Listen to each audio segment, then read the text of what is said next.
The book of Exodus.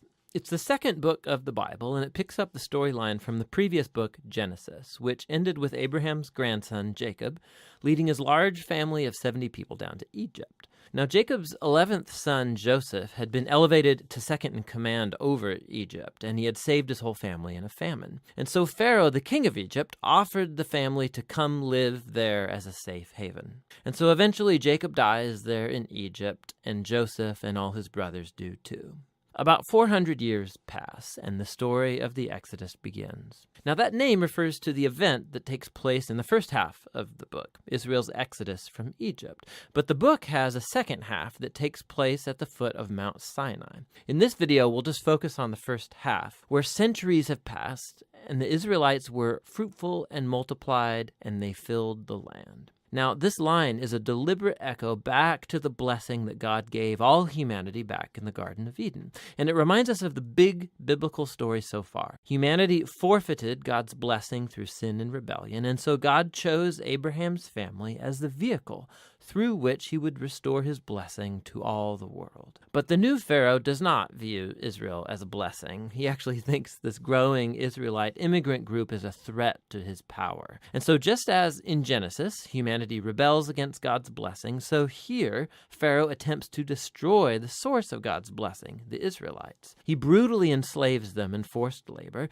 and then he orders that all the Israelite boys be drowned in the Nile River. Now, Pharaoh, he is the worst character in the Bible so far. His kingdom epitomizes humanity's rebellion against God. Pharaoh has so redefined good and evil according to his own interests that even the murder of innocent children has become good to him. And so Egypt has become worse than Babylon from the book of Genesis. And so now Israel cries out for help against this new Babylon, and God responds. God first turns Pharaoh's evil upside down as an Israelite mother throws her boy into the Nile River, but in a basket. And so he floats safely right down into Pharaoh's own family.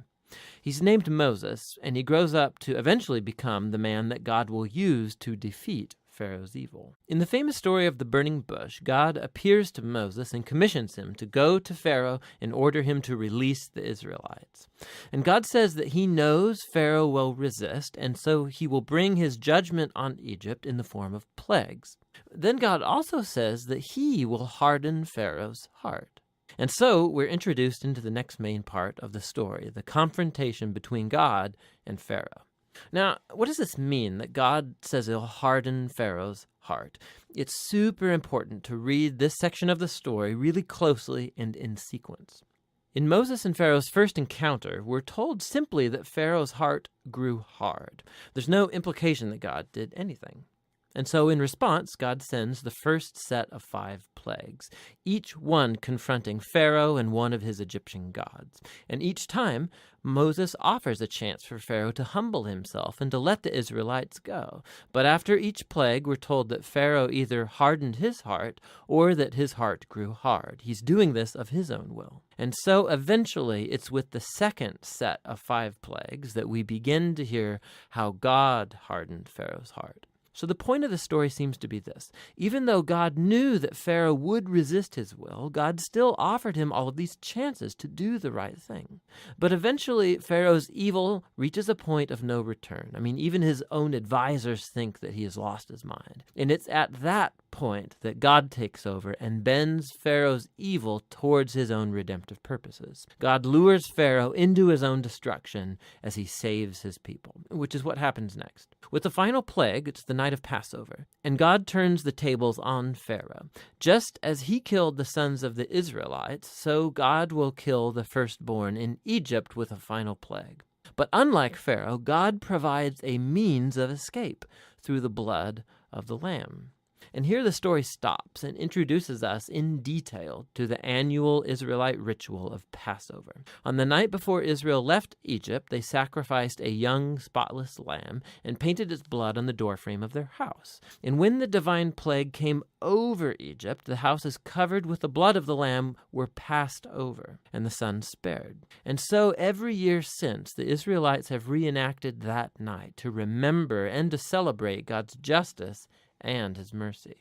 But Pharaoh, because of his pride and rebellion, he loses his own son, and he's compelled to finally let the Israelites go free. And so the Israelite slaves make their exodus from Egypt. But no sooner do they leave that Pharaoh changes his mind, and he gathers his army and chases after the Israelites for a final showdown. As the Israelites pass through the waters of the sea safely, Pharaoh charges towards his own destruction. The Exodus story concludes with the first song of praise in the Bible. It's called the Song of the Sea. And the final line declares that the Lord reigns as king.